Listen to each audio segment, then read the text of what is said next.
So ang gagamitin natin pansit canton ay Lucky Me, pansit canton calamansi flavor.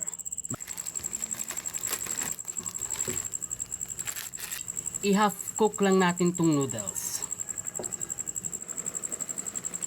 Bali pag ganito na siya, pwede natin siyang i-drain. Kuha lang tayo ng noodles broth para sa sauce mamaya. Mga 1 cup. So yun guys, i-drain lang natin ang ating noodles. Oil. Igisa muna natin tong chicken natin. Hanggang magkaroon lang siya ng brown. So pag ganyan na siya, i-grid lang natin. Kikiam, chicken balls, fish ball. Tapos iprito lang natin siya hanggang maluto itong mga fish ball natin, kikiam at saka chicken balls. Pagluto na itong mga to, set aside ulit natin. Igisa natin itong bawang, sibuyas. Pag okay na putang ina, talang marunong mag-boost over. Paghalaluin lang natin. Ganyan. Then stir fry natin itong mga gulay natin. Bell pepper, bagu beans, sayote, carrot, cauliflower, paminta.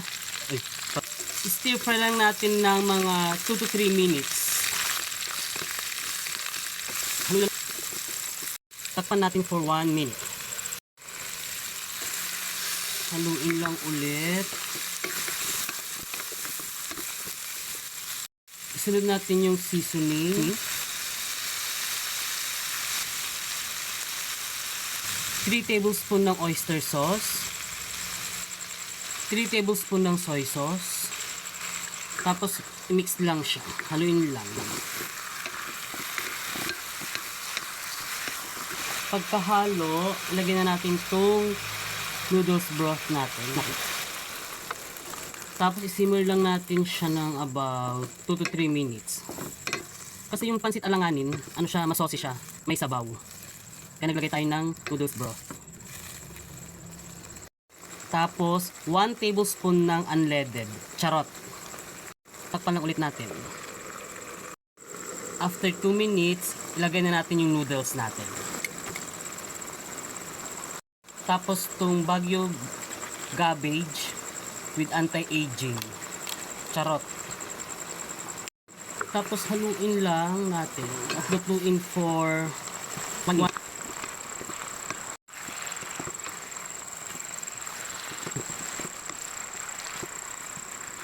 Magdagdag lang tayo ng konting tubig.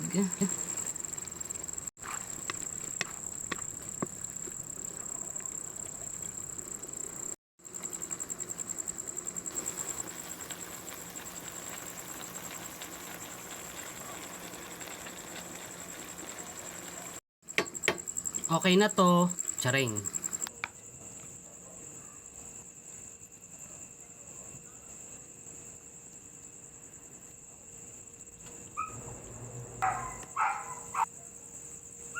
Kung gusto nyo, edi go. Kung ayaw nyo. Ayan. Ito na ang ating pansit alanganin using